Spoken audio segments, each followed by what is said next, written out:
পণ্ডিতজি, বিশ্বজোড়া খ্যাতি সাফল্যের এই তুঙ্গ বিন্দুতে দাঁড়িয়ে শিল্পী হিসেবে আপনি কি তৃপ্ত? দুঃখের বিষয় যদি বলতে পারতাম হ্যাঁ, তাহলে খুব খুশি হতাম, কিন্তু আমি বোধহয় কোনোদিনই তৃপ্ত হতে পারবো না, কেন সর্বদাই মনে হয় অনেক বাকি রয়ে গেল। এই কলকাতা শহরের সঙ্গে আপনার নারীর যোগ? আমি কলকাতা প্রথম আসি আমার দাদা উদয়শঙ্করের ট্রুপের একজন আর্টিস্ট হিসেবে 12 বছর বয়সে, which would make it 1932 সাল। এবং তখন থেকে আমার একটা গভীর টান, সেই সময় সেই যুগ থেকে। তারপরে 34 সালে আমরা বেশ প্রায় বৎসরখানেক, 11 মাস প্রায় এখানে ছিলাম। এলগিন রোডে একটা বাড়ি ভাড়া করা হয়েছিল পিসি মিত্রের বাড়ির পাশে। সে সময় আমার এত বেশি এখানে সম্বন্ধ হয়, এত লোকের সঙ্গে পরিচয় হয়, সেসব লোক এখনো মনে আছে আমার। কালিদাস নাগ, অর্ধেন্দু গাঙ্গুলি ইত্যাদি অনেক, পাশে সুভাষ চন্দ্র বোসের ওকেও দেখেছি কত। তো সেই সময় থেকে নিয়ে আমার একটা ভীষণ টান কলকাতার উপর। আর তারপরে আমার নিজে একলার প্রোগ্রাম 45 সাল থেকে আমি করছি। কলকাতার উপর আমার একটা গভীর টান। তবে এই গত 15 বছর আমার আসা অনেক কম হয়ে গেছে, খুবই কম। কারণ শরীরের জন্যে এখন আমরা ক্যালিফোর্নিয়াতেই বেশিরভাগ থাকি, দেশে আসি মাত্র 3-4 মাসের জন্য। তো দিল্লিতেই এখন সেন্টারটা খোলা হয়েছে বলে ওখানেই মাস 4 থাকি, আর অন্য জায়গায় খুব কম যাওয়া হয়। 12 বছর বয়সে এই কলকাতা শহরটাকে যেরাম দেখতেন, এখন তো নিশ্চয়ই দৃশ্য তো অনেকটা পাল্টে গেছে। এত পাল্টে গেছে যে কি বলবো। মানে কলকাতা তখন বম্বের কিছু অঞ্চল এবং কলকাতার অনেকখানি প্রায় লন্ডনের ছকে কাটা ছিল প্রায়। এবং কি পরিষ্কার, মানে সে সময়কার কলকাতা ভাবতেই পারি না এখন। আর এখন বড় দুঃখ হয়। কাল এলাম দমদম থেকে, এয়ারপোর্ট থেকে, আমার এত কান্না পাচ্ছিল, কি অবস্থা। অমনি দেখবার জন্যে বিরাট বিরাট বাড়ি হয়েছে, কিন্তু কি কুৎসিত দেখতে। আর বাইপাসও হচ্ছে সব, কিন্তু চারিধার মানে স্লাম, এত বেশি নোংরা, এত বড় কষ্ট হয়। আর সেই দিনই কয়েকদিন আগে আমরা হায়দ্রাবাদে প্রোগ্রামের জন্য গেছিলাম, ওখানে দেখে স্তম্ভিত হয়ে গেছি, কি বদলে গেছে, এত ভালো। সেই এয়ারপোর্ট থেকে নিয়ে মনে হলো যেন একটা অন্য দেশে এসেছি, ভাবতেই পারিনি এত ইমপ্রুভমেন্ট। এবং অন্যান্য শহরে সব অনেক ইমপ্রুভমেন্ট হচ্ছে, তবে এখানে আমি বুঝতে পারলাম না কেন এরকম। সেটা কি এই লেফট রেজিমের জন্য? দেখুন, পলিটিক্স আমি জানি না, সেটা যে কোনো গভর্নমেন্ট ভালো করতে পারেন এবং ইচ্ছে করলে নিশ্চয়ই পারেন, কিন্তু আমি বলছি যেটা বাস্তব, এটা ইমপ্রুভ। কলকাতা এককালে শ্রেষ্ঠ শহর ছিল, পরে বম্বে আসতে, এখন কোথায় পিছিয়ে পড়েছে, এটাই দুঃখ হয় আর কি। আপনি পলিটিক্সের কথা বললেন, যখন ক্যালিফোর্নিয়া থাকেন, ভারতবর্ষে কোথায় কি হচ্ছে, সেটা টেরোরিজম বলুন, পলিটিক্স বলুন, এই খবরগুলো পান? সর্বদা আমরা ইন্টারনেটের কৃপায় অল দি টাইম যা হচ্ছে সবাই সেই মুহূর্তেই প্রায় জানতে পারি। আপনাদের সময় একজন শিল্পীর যে সাধনা, যে অধ্যাবসায়, যে পরিশ্রম, যে সময় দিতেন নিজের কাজকে, এখন অনেকে বলেন যে সেই ডেডিকেশনটা কোথাও একটা কমে যাচ্ছে, ঘাটতি থাকছে। এখন শর্টকাট ফর্মুলা কিছু চাই সাকসেসের, মানেন এটা? ইন জেনারেল হয়তো সেটা সত্যি, আমিও মনে করি তাই। কিন্তু অন্য ধার দিয়ে আমি ভাবি যে এখন এত বেশি ইন্টেলিজেন্সের কথা এত বেশি বেড়ে গেছে এখন, এবং এখন এত সহজলভ্য রেকর্ডিং ডিস্ক বলুন বা সিডি বলুন, ভিডিও বলুন, এবং ইন্টারনেটে তো মানে পৃথিবীর যে Everything is কোনো available. জিনিস আপনি জানতে চান সেই মুহূর্তে জানতে পারবেন। ফলে এগুলো অনেক সাহায্য করেছে, এবং বলতে নেই ট্যালেন্ট এত বেশি এখন আগের তুলনায় যে আমি মানে ভাবতে পারি না এইটুকুটুকু ছেলে মেয়ে যেরকম অসম্ভব ট্যালেন্ট দেখি যে কোনো ক্ষেত্রে, যে আমি বিশ্বাস করতে পারি না প্রায়। কাজে এক ধার দিয়ে বলবো যে এ কথাটা ঠিক নয়, কিন্তু অন্য ধার দিয়ে ওই ডেপথ কথাটা যেটা বললেন, গভীরতা ইত্যাদি পৌঁছানো, সেটা হয়তো একটুখানি বদলে গেছে মনে হয়। এই যে ট্যালেন্ট হান্ট, রিয়েলিটি শোজ, এইগুলোর মাধ্যমে শিল্পী উঠে আসতে পারেন? দেখুন, সেটাই তো কথা হচ্ছে। আগে ছিল গুরু বলে একটা কথা আছে, যেটার প্রাধান্য এত বেশি ছিল আমাদের জীবনে, আমাদের কালচারে।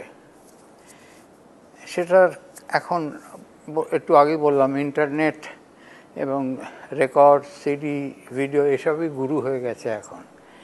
কাজেই এক ধার দিয়ে খুব সুবিধে হলো, মানে চট করে অনেক অ্যাডভান্স নলেজ পাবার সুবিধা আছে এখন, এবং যারা সত্যিকারের ট্যালেন্টেড তারা ভীষণ মানে লাভবান হচ্ছে।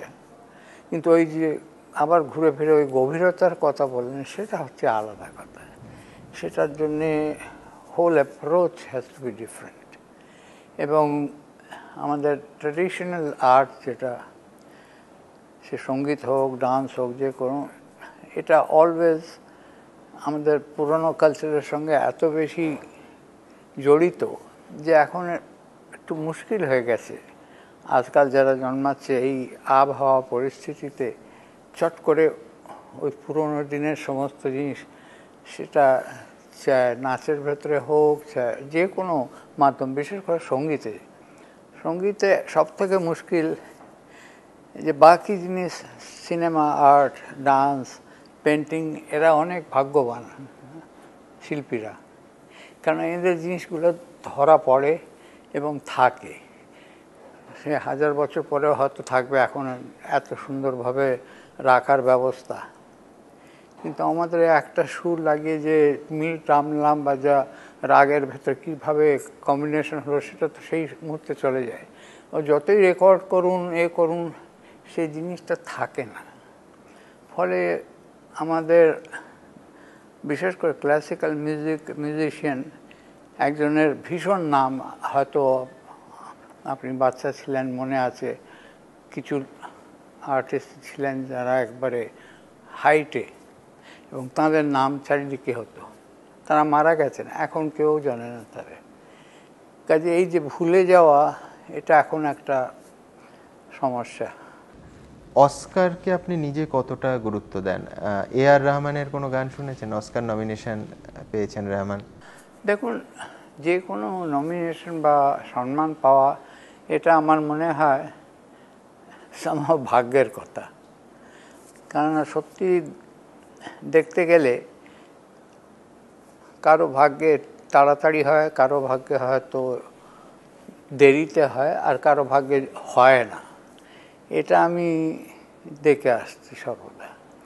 এবং প্রচার ইত্যাদির মাধ্যমে হয়তো অনেকটা তাড়াতাড়ি হয়ে যায় মানুষের, কিন্তু বিশেষ অস্কার বা যে কোনো সঙ্গীতের ক্ষেত্রে এটা বড় মুশকিল।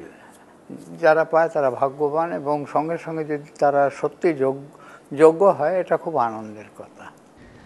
আপনার কি জীবনে কোনো পর্যায়ে মনে হয়েছে যে আপনি যদি ভারতীয় না হতেন, তাহলে গোটা পৃথিবীতে আরও আগে আপনার স্বীকৃতি পেতে সুবিধে হতো? প্রথম বিশ্বের যদি কোনো নাগরিক হতেন রবিশঙ্কর? দেখুন, আমার হিসেবে আমি যতখানি জানি, আমার দাদা উদয়শঙ্কর, উনি আমাদের দেশে বোধহয় প্রথম সুপার স্টার ছিলেন, মানে আর্টের ক্ষেত্রে। সুপারস্টার আমাদের দেশে বিবেকানন্দ হয়ে গেছেন, রবীন্দ্রনাথ হয়ে গেছেন, আরও কত নাম করব সব। কিন্তু আর্টের ক্ষেত্রে, ভিজুয়াল আর্ট বিশেষ করে, এবং ওর স্থান আমার মনে হয় প্রথম সুপারস্টার, কি বিদেশে কি দেশে। এবং উনি শুধু লোকে ভাবে নাচের কথা, কিন্তু উনি সঙ্গীতের ক্ষেত্রে যে কত ওর অবদান এটা হয়তো অনেকে জানেন না। উনি প্রথম নিয়ে যান তিমির বরণ, বিষ্ণুদাস রালির মতো ওইরকম মহান শিল্পীদের।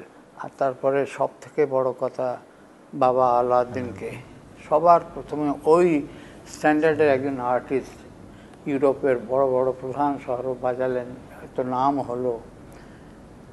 এবং আমার ভাগ্য যে সেই সময় ওর সঙ্গ পাই এবং ওর আশীর্বাদ পাই, এবং পরে ওর কাছে গিয়ে আমি শিক্ষা করি।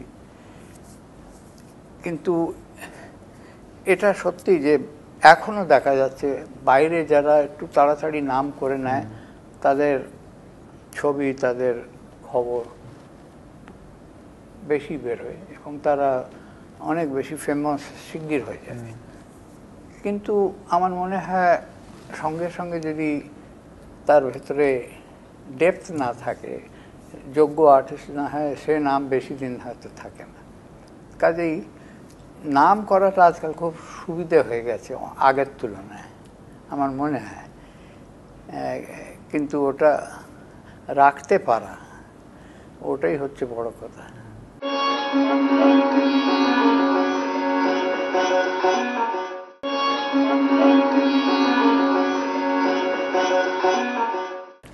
সত্যজিৎ রায়ের সঙ্গে কাজ করার আপনার অভিজ্ঞতাটা কেমন? মানে শিল্পীকে কতটা স্বাধীনতা দিতেন পরিচালক হিসেবে? ওর সঙ্গে আমার আলাপ আমি বইতেও লিখেছি যে আমরা পরস্পরের অত্যন্ত অনুরাগী ছিলাম। উনি ভীষণ গান বাজনা ভালোবাসতেন, আমার সব প্রোগ্রামে আসতেন। এটা পথের পাঁচালীর অনেক আগের কথা বলছি আমি। কাজে তখন থেকে আমি ভাবতাম যে এই লোকটা শুধু দেখতে এরম সাংঘাতিক পার্সোনালিটি নয়, নিশ্চয়ই এর ভীষণ নাম হবে, এবং হলো তাই। সেই পথের পাঁচালীর থেকেই যে একটা বিরাট ওর নাম হলো, যেটা একবারে যোগ্য। এক্ষুনি যে কথা হচ্ছিল বিদেশে নাম ইত্যাদি ইত্যাদি, কিন্তু সত্যজিৎ রায়ের একটা এক্সাম্পল দেখুন, যে নামও হলো, সঙ্গে সঙ্গে উনি কি বিরাট আর্টিস্ট ছিলেন।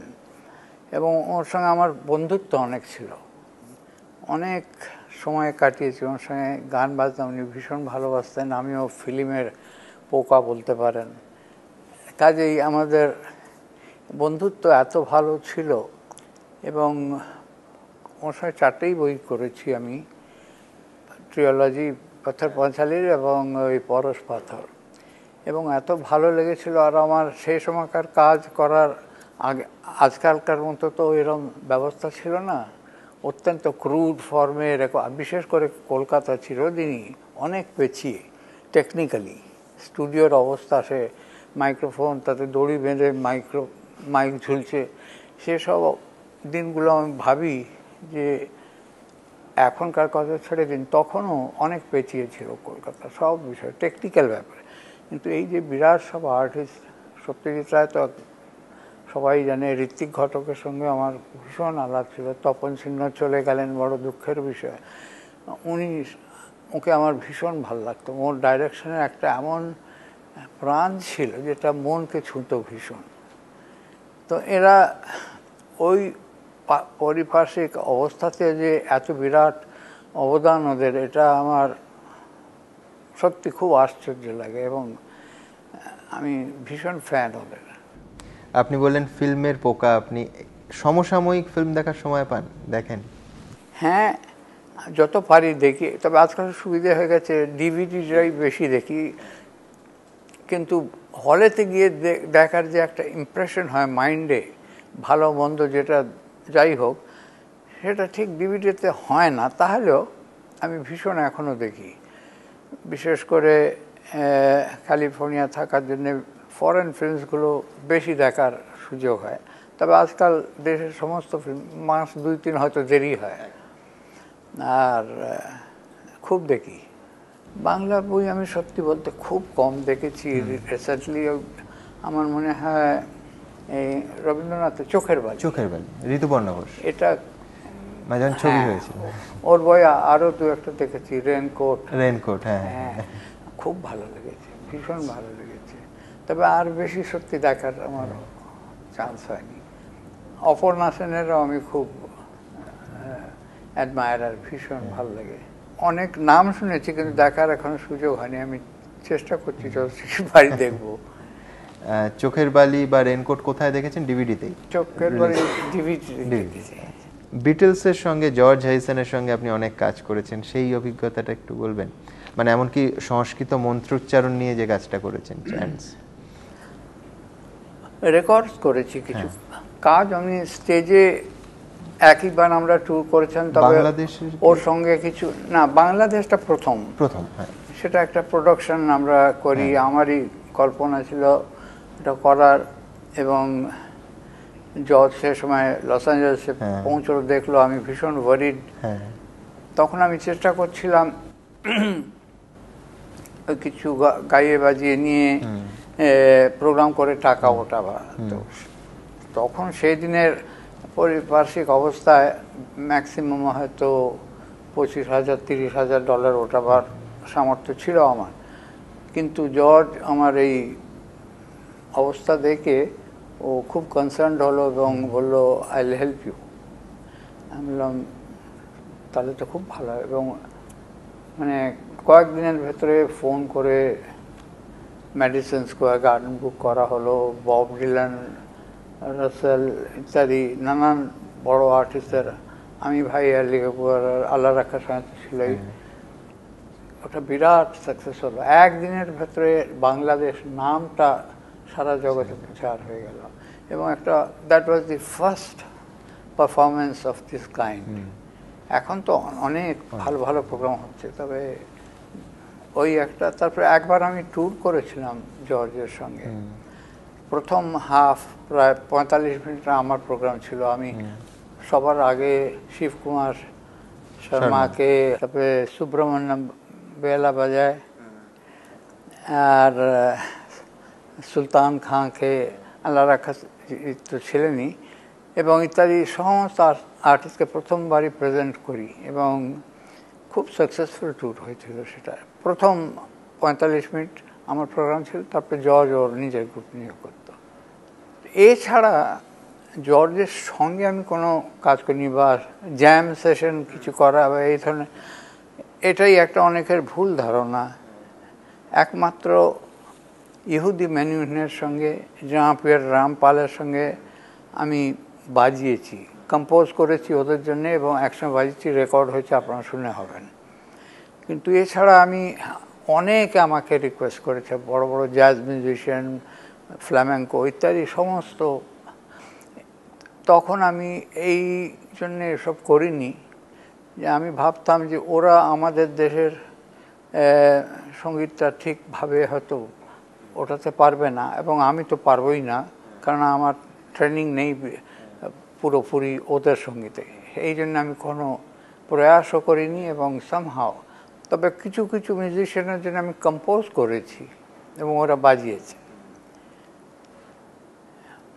আজকাল তো এটা একটা খুব পপুলার ব্যাপার হয়ে গেছে। বলতে যাচ্ছিলাম যে এই যে ফিউশন, হ্যাঁ, এটা কি আপনার মনে হয় অনেকটা জোর করে করা হয়, সব সময় সিনক্রোনাইজ করে না? প্রথম প্রথম মনে হয়েছিল তাই। মানে আজ থেকে ধরুন বছর 4-5 বছর আগে অবধি বড্ড আমার এটা খুব পছন্দ। কিন্তু তারপরের থেকে ট্রেন্ড অনেক বদলে গেছে, অনেক বেটার এখন। আর চমৎকার চমৎকার জিনিস হচ্ছে। I am not at all against it এখন। এবং এই রিসেন্টলি কলকাতায় এরা এসেছিল বোধহয়, জেথরো টাল, অ্যান অ্যান্ডারসন, দারুণ মিউজিশিয়ান। অনুষ্কা আমার মেয়ের সঙ্গে প্রোগ্রাম করলো। আমার এটা এত ভালো লেগেছিল যে বিউটিফুলি ব্লেন্ড। তো এই ধরনের ফিউশন হলে খুবই ভালো হয়। কিন্তু গায়ের জোরে বসে একটা জাস্ট ফর শো হয়তো অনেক সময় লোকের ভালো লাগে না, না, ভুল বলছি, লোকের ভালো লাগে। লোকের ভালো লাগাটাই এখন হচ্ছে সবচেয়ে বড় কথা। এখন হাওয়া বদলে গেছে, কি করবেন। লোকের কথা বললেন, শ্রোতাদের একটা বড় ভূমিকা থাকে শিল্পের উত্তরণে আর কি। আপনি একবার কলকাতায় এসে নজরুল মঞ্চে একটা অনুষ্ঠানে বলেছিলেন যে হাততালি, কলকাতার সমজদার শ্রোতারা চুপ করে পেছনে বসে আছেন, আর যারা হাততালি দিচ্ছেন তারা জানেনই না কোথায় হাততালি দিতে হয়। না, এটা একটা আমার একটু অভিযোগ ছিল কলকাতা সম্বন্ধে, হয়তো এখনো আছে খানিকটা। সেটা হচ্ছে শুধু কলকাতা বলে না, ভারতবর্ষে প্রায় সব জায়গাতেই এটা হচ্ছে। ধরুন বাজনা হলো বিলম্বিত গত হচ্ছে, সুন্দর একটা রোমান্টিক আবহাওয়া সৃষ্টি হয়েছে, সবাই এনজয় করছেন। তবলা একটা অনেকক্ষণ পরে কয়েকটা সার্কেল, আমরা কয়েকটা আবারদা বলি, বাজাবার জন্যে সেতারি বা সরদি অনুরোধ করলেন, তখন তবলা বাজালো এবং সেই বিলম্বিত গত হতে চলছে। তো ওই তবলা বাজার পর একটা বিরাট হাততালি পড়ল। তো আপনি ভেবে দেখুন, এই উচ্ছ্বাসটা একটু যদি কন্ট্রোল করা হয় তাহলে অনেক ভালো। তার কারণ পুরো মেজাজ, পুরো আবহাওয়া যেটা সৃষ্টি হয়েছে সেটা বজায় থাকে। ওটাই আমার আপত্তি ছিল খালি, এবং সেটা অনেকেই ফিল করেন। কিন্তু অ্যাভারেজ পাবলিক একটু এক্সাইটেড হলে যেই তবলার আওয়াজটা, তারা খুব হাততালি দিয়ে আনন্দ প্রকাশ করলো। কিন্তু বাজনা শেষ হয়ে গেল, আমরা দাঁড়ালাম নমস্কার করছি, তখন মানে শুনতেই পাওয়া যাচ্ছে না। এইটা একটা আশ্চর্য, কারণ সারা পৃথিবীতে মানে যে কোনো আর্টিস্ট, ভারতীয়ই হোক বা অভারতীয়, বাজনার পুরো অ্যাপ্রিসিয়েশন যেটা, সেটার পরিমাপ বা কি বলেন, ওই হাততালির উপর দিয়ে নির্ভর করে। বলেন না, এতগুলো কার্টেন কল হলো, 13টা 12টা, মানে এটা একটা বিরাট ব্যাপার। যে গেলেন, আবার লোক ডাকছে, আবার এলেন, আবার এটা এখানে একবারে নেই। এটা খুব একটা দারুণ মেজাজের প্রোগ্রাম হলো, আর্টিস্টরা নমস্কার করছে, তো বস ওই লিম্প হ্যান্ড যাকে বলে, এটা একটা ভীষণ আশ্চর্যের ব্যাপার। এটা শুধু কলকাতায় একটু বেশি, কিন্তু আমার মনে হয় এখন অবধি বদলে গেছে হয়তো, আশা করি।